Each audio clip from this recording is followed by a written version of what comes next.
Cleaning and sanitizing is one of the most important things you can undertake in your brewery.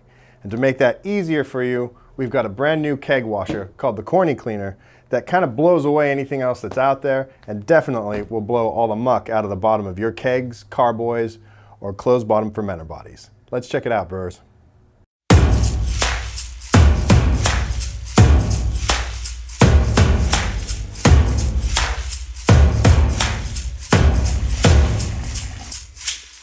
So let's get into it. What's inside your Corny Cleaner? When you get it, this will come in a box. You'll find this bucket. It's a 16.5 liter bucket when filled right to the rim. And you'll find this handy dandy stainless steel stand. This is for putting the kegs on. So you're also going to find in here a pump, gas and liquid disconnects. There's some silicone tubing, a 1/2 inch stainless steel tee, a 6 mil barb stainless steel tee. You'll find one of these. You'll find the telescopic overflow pipe. You'll find this 1/2 inch to 1/2 inch threaded nipple. So we'll start the assembly here by taking the pump out of the box, which we've done. You'll also find in that box a couple of extra hose barbs that come with the submersible pump. Now, these aren't needed for the Corny Cleaner operation, so you can just keep these aside until you do have a need for them, maybe if you're using this submersible pump in some sort of for another purpose. So these 70-watt submersible pumps that come with the kit have a high operating temperature of 60 degrees centigrade. So that's about as hot as you want any liquid going through it. They have a flow rate of 3,500 liters per hour, which is about 58.3 liters per minute. So we'll start by putting the Corny kit together by locating this plastic pipe nipple. Go ahead and fit that into the pump body like that. Now the next thing you're going to do is locate this 1/2 inch stainless steel tee. You're going to screw that into place just like this. The next thing you're going to do is locate the 1/2 inch 8 mil barb. That is going to thread into this portion of the tee. Find the telescopic pipe. You can remove the hex nut from the base of it, and this is going to screw right into place. And now you've got the ability to extend this pipe however deep you want to put it into the vessels that you're going to be cleaning. The last thing you're going to have to do is find this 6 mil barb. You're going to locate your silicone tubing, one on either side of the tee and one coming from the tee itself. And once it's on, it stays on really well with the barb, doesn't allow it off. So you don't need clamps with it. So the other end of the stainless steel tee barb is going to plug into the 8 mil side over here. And this one's a little bit harder to set because it's a little bit wider, but it holds on really beautifully once you get it into place.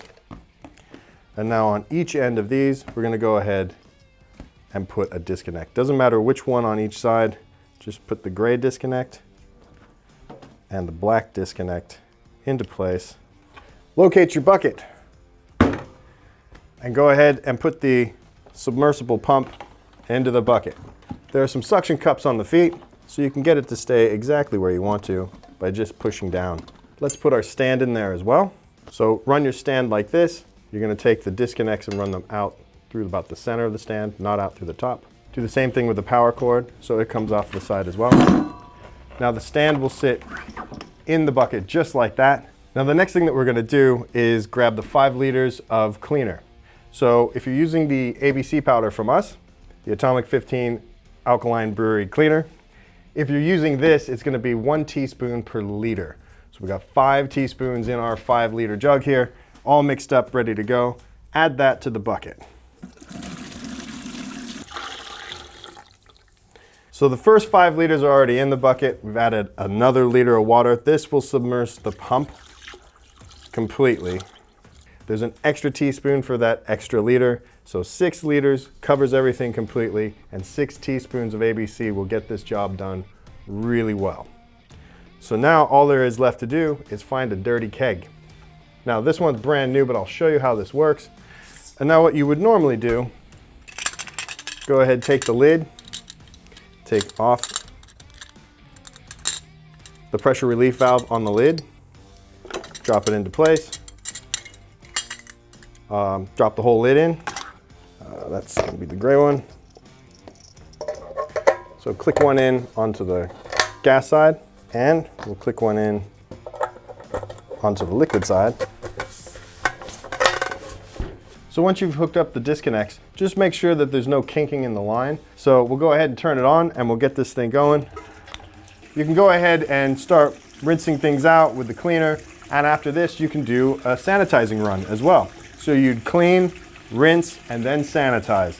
So it's super easy to do this and have this going for a couple of minutes to get things clean. Usually I leave it for about 5 minutes, let's say. After that, then I'll just clean the inside out or with some clean water and rinse off the surfaces, and again through the dip tubes, and then you hit it with the sanitizing run. So you can use the foaming sanitizer if you want to, but you would only do maybe like a 30-second to maybe a minute long blast inside the keg and through the dip tubes, because the foam is going to become unmanageable really quickly. So we would definitely recommend using a non-foaming sanitizer like our Annihilator. So don't know if you can see inside, but it would be absolutely sparkling. So we'll go ahead and swap to something where you can actually see what the flow rate is, so you can see how these really do a great job of cleaning. So will it do PET? Yes, of course it will. If it's a closed bottom fermenter, no problem. It's just going to go directly over it, and you can adjust the pipe as needed. So we'll go ahead and turn this on. So yes, it will clean out your closed bottom fermenters, your kegs, your carboys, whatever you want, and the adjustable height of that tube inside of it means that even if you had shorter kegs, 9.5s, you could just shrink that tube and put the keg on top of that as well. We used to sell the Mark II keg washer, which was a fantastic option.